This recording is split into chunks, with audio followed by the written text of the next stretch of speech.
Want convenient banking features like mobile check deposit? Whitney Bank's mobile app has you covered. Start by opening your checking account online at HancockWhitney.com.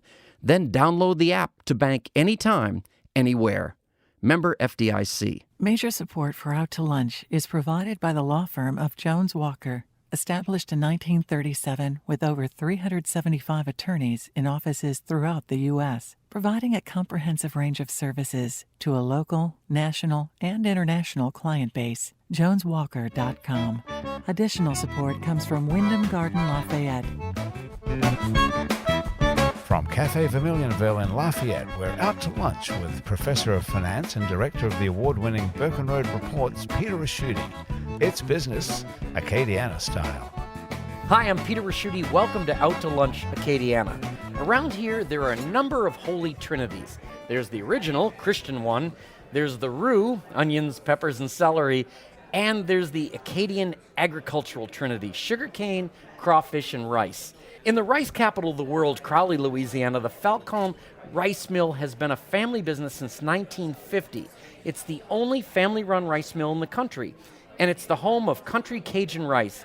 Today, the third generation of the Trahan family, Christine, Fulton, and Robbie Trahan, own and run the Falcon Rice Mill. Robert, welcome Out to Lunch. Well, thank you. Appreciate it. It's good to have you here. Rice and crawfish might not seem to have a lot in common, other than sometimes they're served on the same plate, but agriculturally, they're cousins. They grow in the same field. In Branch, Louisiana, the Fruge family raise more than 1 million pounds of crawfish and grow 9 million pounds of rice a year. Mike Fruge is the owner of Fruge Aquafarms, incorporating Fruge Seafood and CajunCrawfish.com. Mike, welcome Out to Lunch.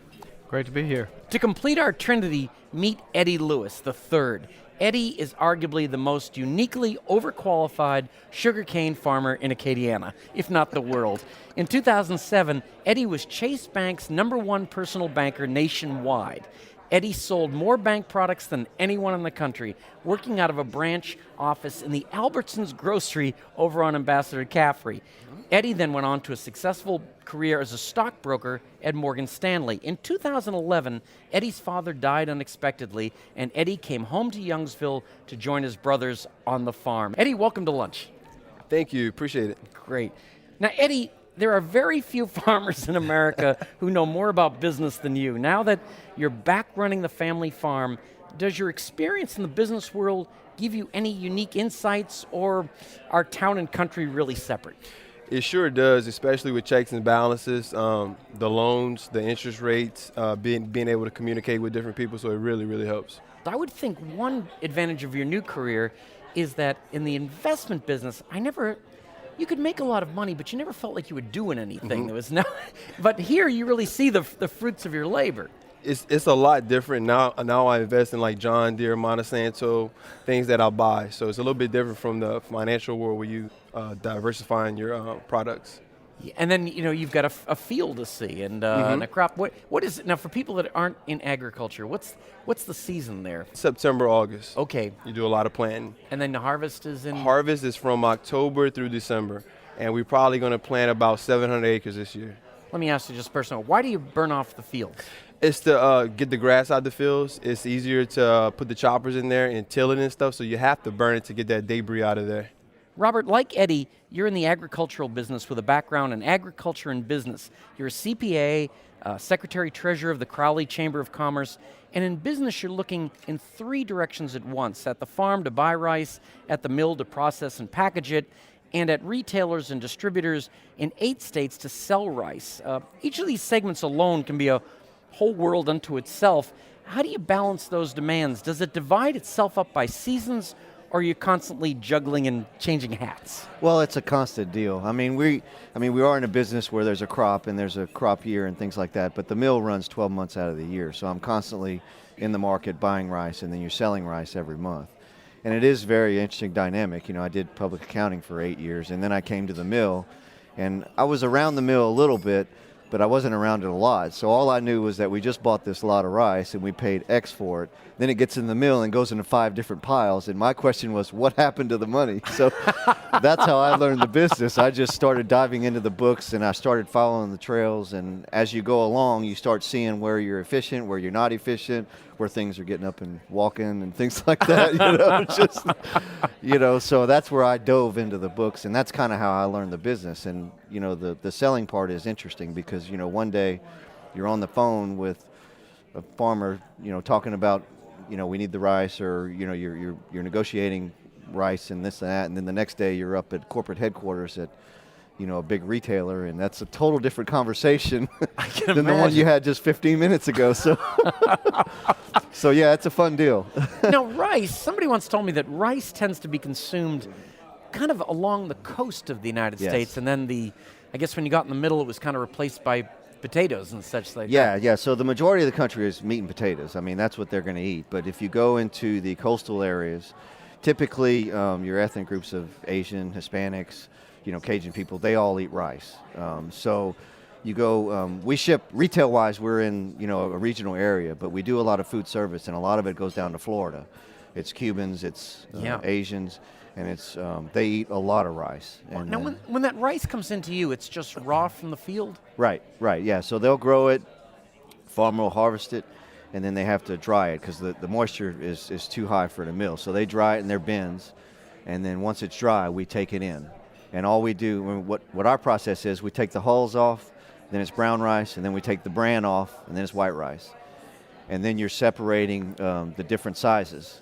So you're looking, a full kernel of rice is head rice, and then you have a half kernel, which they call a broken, and then you have even smaller, which is a quarter kernel called like a brewer's rice or something like that. So basically, once you mill it, you're making sure all the right rice goes in the right piles because there's different prices for each pile. Oh, okay, right. It's like sizing crawfish or something. Yes. Now, Mike, farming crawfish as a commercial crop is a very specialized business. Most of the crawfish farms in the United States are an easy drive from where we are here in Lafayette, so you're sharing a lot with competitors. A few weeks of unfavorable weather conditions or even an abundance season that everybody is doing well and forces the prices down can have serious consequences. Does being a major producer like you give you more control over the market, or does it just mean you have more at stake, upside, and risk? Pretty much you just have more at stake. You don't feel like you're running the market. No, Mother Nature drives the market, for certain. I mean, one year you can have crawfish in Thanksgiving, the next year you don't have crawfish until March, and that's all weather driven, and it's driven by the weather we had the previous summer in some cases. We have a really dry summer, a drought conditions in the previous summer, crawfish are going to be really late. If you have a wet summer, and we could sit here all day and talk about the weather, but weather definitely drives crawfish production. We create an environment to become favorable for Mother Nature, but if she doesn't cooperate, we could be in big trouble. And then you get crawfish from the farm and then crawfish from the basin, right? The kind of two different crops, driven by two totally different mechanisms. The water level of the Mississippi River drives that crop. It can be abundant or it could be zero. The only year that the farms were zero, and they weren't really zero, but there was a year where we had a combination of drought and a chemical that got accidentally put into the fields, pretty much wiped out the entire crop. That was, I think, 99 or 98, somewhere in there. But we got to ask the big question, the competition coming in from abroad. Mm-hmm. Where? Well, that's a kind of a different line. Back in the, I'm lost track of time, but when the Chinese product hit the market, that pretty much devastated the peeling operations, and they've never really recovered from that. So, but what happened is that this giant live market took over. If you went to Houston, Texas in 1980, you probably wouldn't have found any crawfish. And today there's a crawfish boiling house on every corner. Here locally, I don't know how many crawfish boiling houses there are. And what drove that? Why did people get into this business? We're talking about the current slump in the oil field. If you go back into the 80s, whenever the oil field crashed, I mean, probably 20% of Lafayette picked up and moved away, and the other half was trying to figure out what we were going to do. My brother and I were in college at the time. That's how we got started. We were both working for minimum wage, and we could, have a crawfish pond on the side and make enough money to pay for our college. And that's how we got started in the business. And neither one of us planned on being crawfish farmers. Farming in general in the 80s, if you go back and look at it, not just rice farming, but farming across America, everybody went broke. Lots of people went broke, and lots of people got out of the business, and that's a whole other story. But so my dad had gotten out of farming, our whole family had gotten out of farming. We never intended to be farmers. We went to college so we didn't have to farm, and it was not a good prospect. But yet crawfish sort of paid the tuition at UL, I guess, for you. Crawfish was different. Crawfish was a new and upcoming hobby that became viable as a commercial business, and it's a very difficult business. There are not a lot of big, huge money people in the business because it's so difficult. But from a entrepreneurial level, it's low cost of entry. So thus a lot of crawfish farmers have made the switch. Eddie, let me ask you, what do you think of the general business climate in Acadiana? Because you've kind of been on both sides. The oil sector is definitely down. We're getting a lot of people from the oil field coming to the farms, like welders who are working in the oil field. So it's an influx of employees coming. We have a bigger pool to draw from. And you guys kind of the same thing in terms of labor? Yeah, definitely. I mean, totally. Yeah, we get people in the office every day asking for job applications or things like that. I mean, it's just the labor pool is just so much bigger now. But when things are good in the oil field, that's very tough competition for labor, Yes. I imagine. Yes. Almost impossible. Almost impossible. Definitely. Beyond tough. I have a question for you. How did you take crawfish online? My wife is from Miami, Florida, and that's kind of how it probably got started, because we would go there and do crawfish boils, and somebody that was at one told the next one, etc., and then the next thing you knew, we were doing crawfish boils every other weekend. It became a job, really. And then she and I moved back. We lived there for a couple of years after college. And when my brother and I consciously decided we were going to make this a business. And, we just kept shipping crawfish. And that led to shipping to this guy and that guy. And then the internet came along. And a friend of mine who is in e-commerce said, hey, you need to have a crawfish website, and we did. And we were the first ones, and just sort of. Is it a big part of your business now? It's a significant part of our business. We are definitely a wholesaler first, to direct to end users, restaurants, and other wholesalers, if you will. But we put a lot of energy behind the website. The website's a great marketing tool for us. You probably found us because of the website. Yeah, that's right.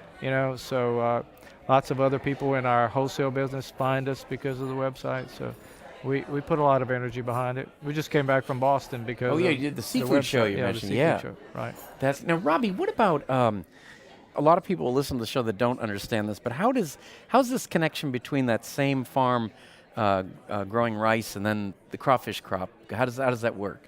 Well, that's a big part of it. I mean, a lot of the reasons we still have a good rice industry is because of the crawfish. When things were bad with rice, crawfish was a pick-me-up for a lot of those guys. So, I mean, I tell people all the time, thank goodness we have a crawfish crop, because it helps everybody, because the rice tends to go up and down, and sometimes it's good and sometimes it's not so good, and it's hard on the millers, it's hard on the farmers. So do you view crawfish as kind of the lagniappe of this part, or? Yeah, I would say that for the most part. Now, Eddie, I got to ask you, when I hear your story, I find it very interesting, because I wouldn't think that being in the Albertsons would be the best possible place to be selling financial products. Maybe good for payers and things like that. How did you do it? Really, it was just an influx of people in the stores. I was very friendly. I would walk the aisles. I would talk to everyone, just helping people, whatever they would need, communicating with them. So I would get a lot of referrals, same business, stuff like that. Wow. And what were you selling? Was it stocks or insurance, or what were you doing? It was mostly like loans, credit cards, checking, savings accounts, and also investments also. Wow, I just can't picture this. I had an office in a tower. I can't imagine doing this in an Albertsons, but you did it. Very unique having people walking around with groceries and you're talking $1 million deal, how to invest and diversify your portfolio, and doing home equity lines of credit at the same time. So it was very weird talking in the house about money. But nice pineapple. You might want to buy stock in Del Monte or something like that. Is there such thing as a bad rice season? Yeah. Well, yeah. And would that be because of pricing, or is it sometimes a little bit of both? Problems? I mean, you have, the weather is a big deal, like with that deal. So sometimes you have good growing conditions, and the crop is just a bumper crop, and you have on a miller's side, you're trying to produce the most head rice that you can in a certain time. That keeps your costs down. Yeah. Well, some years the millings aren't that good, just from weather or whatnot, so you're milling twice as much and making the same amount as rice as some year. Or some years the millings are great, and you're just pumping that baby through, and you're running half the time, and you're like, man, we're just twiddling our thumbs here. But no, I mean, so that, there's that part of it, and then there's parts of, when markets go up and down. The U.S. crop half of it is exported. So the rice market price really is driven by export. So if there's not a lot of export rice, then we have a glutton of rice on the market, and that's not good for anybody. I mean, that's just an uncomfortable situation. Now, Eddie, same question on the sugarcane. Where's your sugarcane going? The sugarcane is stored at St. Mary's Sugar and Cajun Sugar Co-op. We store it and we sell it every 2 months, 2-month contracts. So where do you sell it to? We sell to Domino, different places in New Orleans, and from there it goes to the retail stores. Ah, okay. So you're one step removed. You actually are talking to the grocery stores. Yeah. I mean, I go to all of them. I talk to the buyers and sell them, and and then 10 minutes later and get out of the meeting, I usually got to call somebody or booking rice or whatnot. Now, one of the things that appealed to me when I found that we're going to have all three of you on is you all work with your families. Yeah.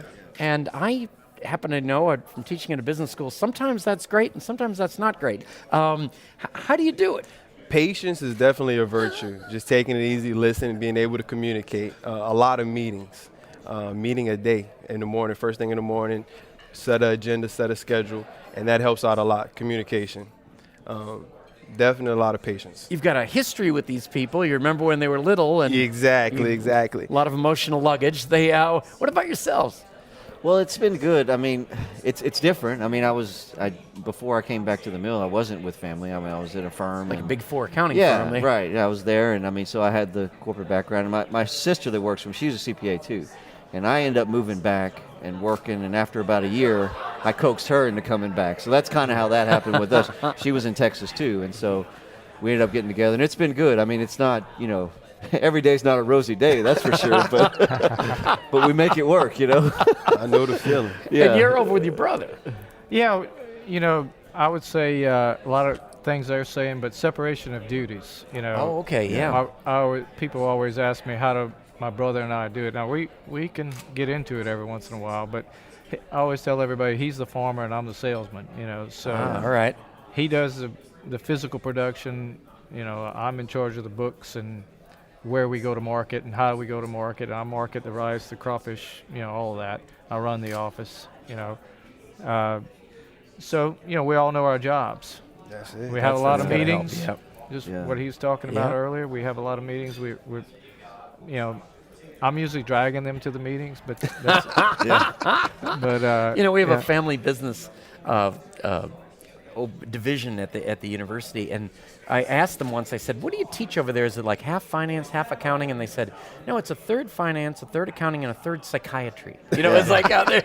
But sounds like you guys have figured it out. That is true. Well, it's an interesting deal because when my sister and my brother-in-law came, and he was really good in operations, and I'm good on the financial side, and so that's kind of how it all happened. I needed help. I mean, I couldn't physically do it all. So when they came, they both found their spots, and it helped out a tremendous deal. So I think we all have something in common here. Yeah. I like the fact that if you were missing something, like in Eddie's family, you'd tell your sister, go out and marry an accountant. We need an accountant. Bring him in. There's, Sometimes Yeah. it works like that. Yeah.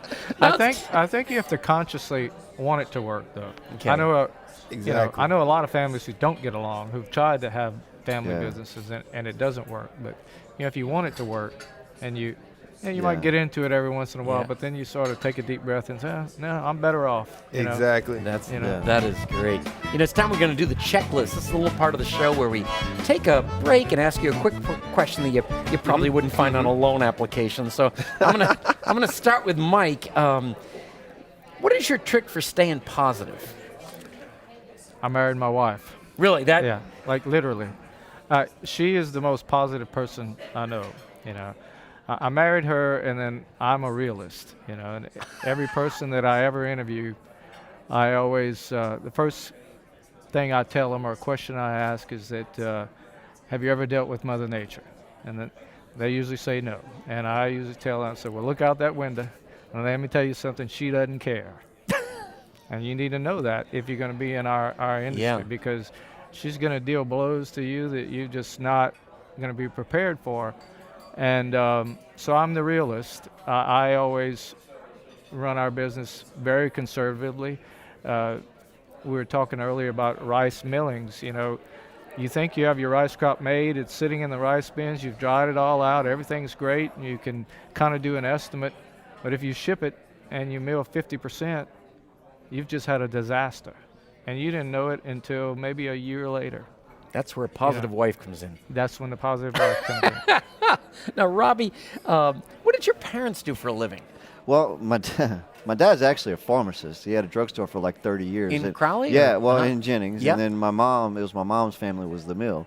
My grandfather ran it for one time, then he passed away, and then so they got in the rice business later on. And then there was 5 of us, and we had 3 CPAs in the family. So we have a lot of different type of deal. But yeah, my dad ran the mill after being a pharmacist for 30 years, so it was kind of an interesting dynamic of So how they it all were worked. entrepreneurs and all, right? Yeah, From the yeah, start? he kind of always had his own deal, and then when he jumped into the mill, he was kind of the same way. I mean, he wasn't as much of a financial person as I was, Right. but he knew how business worked, and he knew that's what it was a challenge to him, so we kind of did the same thing when we jumped into it, so. Wow, Yeah. it's funny. I find entrepreneurs, even when things don't go right, they still have another idea in their head. They don't want to go to work for anyone else. Yes. So it's something. Now, Yeah. Eddie, who has been the most helpful person in your life in terms of getting you where you are today? I would probably say my father, who passed away in 2011. He taught me love and compassion, how to treat your employees, how to treat your family, how to be straight up, how to be honest. So I would say my father and my family in general. Now, you hear your story, you hear a lot in business where the son or daughter was out doing something else and then, a crisis occurred. My father never wanted me on the farm because he was like, you can go to college and you can work 40 hours a week compared to 80 hours a week. So he didn't want me on the farm. He sent me to college to find another job, which I did. And I always fought to get back on the farm, and he would never let me back there. Oh, that's and interesting. I was in banking. I was a stockbroker. I did all that. So the minute he passed away, I kind of knew what to do. We was going into the season where harvest was over, and you have to make your operating expense loans. So I just kind of jumped straight in there. So it was almost like a blessing and a curse. He was gone, but I knew what to do. I knew how to make the loans. I knew how to get in there, set the budget, get the employees ready, and rock and roll. That's an interesting point. I mean, same thing happened to me. I mean, my dad never wanted me to come back. I was in public accounting. I was in San Antonio at the time, and I remember talking to my dad. I'm putting on my financial hat. I'm like, Dad, he was 67. I'm like, what are you planning on doing? Well, I'm going to do this, this, and this. And he's like everybody else. He obviously has no plan for what's going to happen when he retires. So I finally told him, I said, Dad, if you want me to move back, I'll move back. And my wife is walking across the den, and she dead stops looking at me going, what are you talking about? I don't remember this meeting. Yeah. So yeah, same thing happened to me. I mean, he didn't want me to come back. He was like, I can't ask you to come back. You got a good career going, and I mean, That was the same thing on my end. yeah. And Mike, is your wife in the business? My wife is in the business. My wife is our commercial artist. She does a lot of the marketing in the sense of our newsletters and logos, and she's a trained commercial artist. She's a graphic artist. got a degree in it. So And to she's show what I been- love about I didn't Acadiana. marry her because of that. But Yeah, that's right. Because you just But needed she's a been good commercial part. artist. Yeah. And the thing I love about Acadiana is you said earlier in the show that your wife did your Yeah, the artwork for our bag. I mean, when we were designing our bag, she was there. She's the reason our bag looks so good. That's why this place I mean, works. a few other people, but yeah, she was there. I remember that when coming around. So. Robbie Trahan, Mike Fruge, Eddie Lewis. I couldn't have had lunch with a nicer, more insightful group of people representing the Holy Trinity of Acadiana Agriculture. You've been great. Thank you all for taking the time to coming into town and joining me today on Out to Lunch. Well, thanks for having us. It was a pleasure. My guests on Out to Lunch today have been Robbie Trahan. He's the owner of the Falcon Rice Mill and home of the Cajun Country Rice. Mike Fruge, he's owner of Fruge Seafood and CajunCrawfish.com, and sugarcane farmer Eddie Lewis III. You can find out more about Robbie's Rice, Mike's Seafood, and Eddie's Sugar by following the links on our websites, krvs.org and itsacadiana.com. Today's show is recorded live over lunch at Cafe Vermilionville in Lafayette. Cafe V is open 6 days a week for lunch and dinner with a courtyard that really sets the scene for fine Louisiana cuisine. The producer of our show is Grant Morris. Our technical producer is Eric Merle. Chris Kehoe is our researcher today. Our theme song, Encore Monsieur Nice Guy, is written by Mitch Foreman and performed by Mitch Foreman and Andre Michaud. Our Acadiana business consultants are Pete Prados from Innovate Acadiana, Zach Barker from The Opportunity Machine, and Dr. Blake Escaday. If you want to know what we look like, and we really did find three good-looking farmers here. This is, you can find photos from this show on our website and Facebook page. The photos were taken today by Gwen Aucoin. Now, you can get the show as a podcast, you can listen to past shows, and you can keep up with us on all kinds of social media by going to our websites, itsacadiana.com and krvs.org. Support for Out to Lunch, Acadiana, comes from Wyndham Garden Lafayette, located off Pinhook near Calais Saloon. Wyndham Garden Lafayette is pet and family friendly, offering complimentary parking and Wi-Fi. Additional support comes from ABIZ Magazine and AcadianaBusiness.com, the essential information source for business decision makers throughout the One Acadiana region. Out to Lunch is a production of INO Broadcasting for itsacadiana.com and KRVS 88.7 FM. I'm Peter Raschuti. Thanks for joining me. I look forward to meeting you again next week around the table here at Cafe Vermilionville for more business Acadiana style on Out to Lunch. Major support for Out to Lunch is provided by the law firm of Jones Walker, established in 1937 with over 375 attorneys in offices throughout the U.S., providing a comprehensive range of services to a local, national, and international client base. JonesWalker.com. Additional support comes from Wyndham Garden Lafayette. Want convenient banking features like mobile check deposit? Whitney Bank's mobile app has you covered. Start by opening your checking account online at HancockWhitney.com. Then download the app to bank anytime, anywhere. Member FDIC.